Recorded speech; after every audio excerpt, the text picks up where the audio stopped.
সময়ের বরকতের জন্য কি করতে হবে? প্রথমত আল্লাহর কাছে চাইতে হবে। এই ধরনের যে কোনো জিনিসই আল্লাহর কাছে চাইয়া শুরু করতে হবে।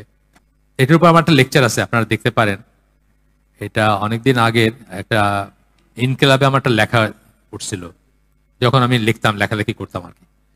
তো ওইটা ছিল আর কি, যে মুসলিম জীবনের সময় লেখাটার নাম ছিল, একটু বড়, কিন্তু আমি অনেক কিছু কভার করছিলাম। আপনারা দেখেন, ওটা লেখাটা এখনো পাবেন। দরকার হলে আমিও দিতে পারবো, যদি আপনাদের থাকে, মানে যোগাযোগ থাকে আমার সাথে, দিতে পারবো। তো বরকতের জন্য কি করবেন? প্রথমে সময়টা কি এটা রিয়েলাইজ করা। সময়টা হচ্ছে আমাদের জীবন, তাই না? প্রত্যেকের সময়টা হচ্ছে তার জীবন। আল্লাহ তাআলা 1 কোটি, 10 কোটি, 5 কোটি সেকেন্ড, এক একজনের এক একটা হায়াত নির্ধারিত। 1 সেকেন্ড গেল মানে এটা কখনো ফিরে আসবে না। সময়টা একটা সম্পদ। আমি যখন বলি যে নিয়ামত 4টা ফর্মে আসে: সময়, সম্পদ, শ্রম, মেধা। সময় একটা নিয়ামত, সম্পদ একটা নিয়ামত, টাকা পয়সা। শ্রম মানে আপনার সুন্দর স্বাস্থ্য দিয়েছেন, এটা একটা নিয়ামত। আর মেধা, আপনাকে চিন্তা করারই দিয়েছেন, এটা একটা নিয়ামত। এই 4টা ফর্মে নিয়ামত আসে। সময় হচ্ছে সবচেয়ে দামি এর ভিতরে। সময় কেন দামি? এটাকে প্রিজার্ভ করা যায় না। সময়কে আপনি ফ্রিজে রেখা কালকে খাইতে পারেন না, ব্যাংকে রেখা 10 বছর পরে টাকা খাইতে পারেন, কিন্তু সময় খাইতে পারেন না। গেল মানে চলে গেল। চলে গেলে যে জিনিসটা চলে যাচ্ছে, সেটা আইদার আল্লাহর সন্তুষ্টিতে গেছে অথবা যায় নাই। সুতরাং আপনার প্রত্যেকটা কাজে যদি আপনি এইটা চিন্তা করেন যে এই কাজটাকে আল্লাহর কোনো ধরনের কোনো সন্তুষ্টি বয়ে আনতেছে কিনা, তাইলে কিন্তু আপনি এই করতে পারবেন না, ওয়েস্ট করতে পারবেন না। তো আমার ছেলের একটা লেকচার আছে, মাস 1.5-2 আগের, সব সমস্যার এক সলিউশন। দেখছেন কিনা আমি জানি না কেউ।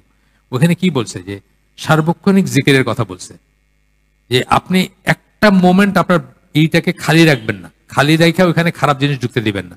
ধরেন আপনার মনে হলো যে আপনি এখন মোবাইল ফোনে একটু ফেসবুক দেখবেন, সাথে সাথে আপনি জিকির করতে শুরু করে দেন। মানে এটা হচ্ছে একটা ওয়ে আর কি। প্রথমত আপনি চিন্তা করলেন যে এই কাজটাকে আল্লাহর কোনো দিক দিয়ে কোনো সন্তুষ্টি বয়ে আনবে কিনা। যদি না আনে, তাহলে আপনি একটা ব্রেন টক মনে করবেন, এটা হলো বাজে খরচ, সময়টা চলে গেল, ড্রেনে চলে গেল। আপনি ওটা থেকে নিজেকে ফিরে আনবেন। আরেকটা জিনিস হচ্ছে আল্লাহর স্মরণ। স্মরণ অনেক ফর্মে হইতে পারে, যে ফর্মে আপনি করতে চান। সেটা কোরআন পড়া হইতে পারে, সেটা একটা জাস্ট রাস্তায় বিলবোর্ড দেখার চেয়ে আপনি লা ইলাহা ইল্লাল্লাহু ওয়াহদাহু লা শারীকা লাহু লাহুল মুলকু ওয়া লাহুল হামদু ওয়া হুয়া আলা কুল্লি শাইইন কাদির পড়তে পড়তে যান।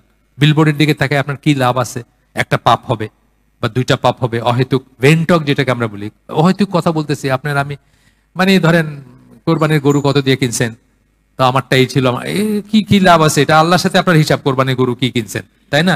তো এইগুলো ভেন্টক করবেন না, ইনশাল্লাহ বরকত হবে। তবে এইগুলো সবকিছু চাইতে হবে আল্লাহর কাছে। আল্লাহর কাছে শুরু, চাওয়ার থেকে শুরু করতে হবে। চাইতে হবে যে আল্লাহ আমার সময়ের বরকত দাও।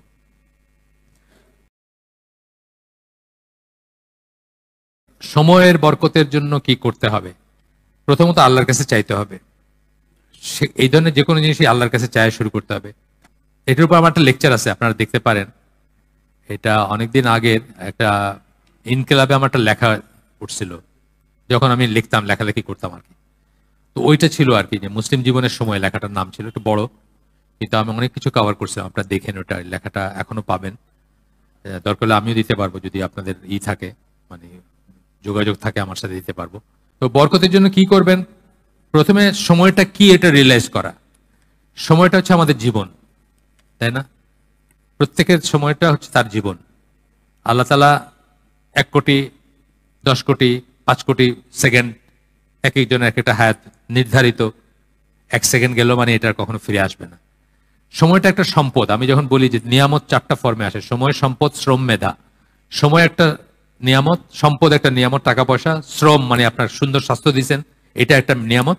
আর মেধা, আপনাকে চিন্তা করারই দিয়েছেন, এটা একটা নিয়ামত। এই 4টা ফর্মে নিয়ামত আসে। সময় হচ্ছে সবচেয়ে দামি এর ভিতরে। সময় কেন দামি? এটাকে প্রিজার্ভ করা যায় না। সময়কে আপনি ফ্রিজে রেখা কালকে খাইতে পারেন না, ব্যাংকে রেখা 10 বছর পরে টাকা খাইতে পারেন, কিন্তু সময় খাইতে পারেন না। গেল মানে চলে গেল। চলে গেলে যে জিনিসটা চলে যাচ্ছে, সেটা আইদার আল্লাহর সন্তুষ্টিতে গেছে অথবা যায় নাই। সুতরাং আপনার প্রত্যেকটা কাজে যদি আপনি এইটা চিন্তা করেন যে এই কাজটাকে আল্লাহর কোনো ধরনের কোনো সন্তুষ্টি বয়ে আনতেছে কিনা, তাইলে কিন্তু আপনি এই করতে পারবেন না, ওয়েস্ট করতে পারবেন না। তো আমার ছেলের একটা লেকচার আছে, মাস 1.5-2 আগের, সব সমস্যার এক সলিউশন। দেখছেন কিনা আমি জানি না কেউ। ওখানে কি বলছে, যে সার্বক্ষণিক জিকিরের কথা বলছে, যে আপনি একটা মোমেন্ট আপনার এইটাকে খালি রাখবেন না। খালি রেখে ওখানে খারাপ জিনিস ঢুকতে দিবেন না। ধরেন আপনার মনে হলো যে আপনি এখন মোবাইল ফোনে একটু ফেসবুক দেখবেন, সাথে সাথে আপনি জিকির করতে শুরু করে দেন। মানে এটা হচ্ছে একটা ওয়ে আর কি। যে প্রথমত আপনি চিন্তা করলেন যে এই কাজটাকে আল্লাহর কোনো দিক দিয়ে কোনো সন্তুষ্টি বয়ে আনবে কিনা। যদি না আনে তাহলে আপনি একটা ব্রেন টক মনে করবেন, এটা হলো বাজে খরচ, সময়টা চলে গেল, ড্রেনে চলে গেল, আপনি ওটা থেকে নিজেকে ফিরে আনবেন। আরেকটা জিনিস হচ্ছে আল্লাহর স্মরণ। স্মরণ অনেক ফর্মে হইতে পারে, যে ফর্মে আপনি করতে চান, সেটা কোরআন পড়া হইতে পারে, সেটা একটা জাস্ট রাস্তায় বিলবোর্ড দেখার চেয়ে আপনি লা ইলাহা ইল্লাল্লাহু ওয়াহদাহু লা শারীকা লাহু লাহুল মুলকু ওয়া লাহুল হামদু ওয়া হুয়া আলা কুল্লি শাইইন কাদির পড়তে পড়তে যান। বিলবোর্ডের দিকে তাকায় আপনার কি লাভ আছে? একটা পাপ হবে বা দুইটা পাপ হবে। অহেতুক ভেন্টক যেটাকে আমরা বলি, অহেতুক কথা বলতেছি আপনার আমি। মানে ধরেন কোরবানির গরু কত দিয়ে কিনছেন, তো আমারটা এই ছিল, কি কি লাভ আছে? এটা আল্লাহর সাথে আপনার হিসাব, কোরবানির গরু কি কিনছেন, তাই না? তো এইগুলো ভেন্টক করবেন না, ইনশাল্লাহ বরকত হবে। তবে এগুলো সবকিছু চাইতে হবে আল্লাহর কাছে, আল্লাহর কাছে শুরু চাওয়ার থেকে শুরু করতে হবে। চাইতে হবে যে আল্লাহ আমার সময়ের বরকত দাও।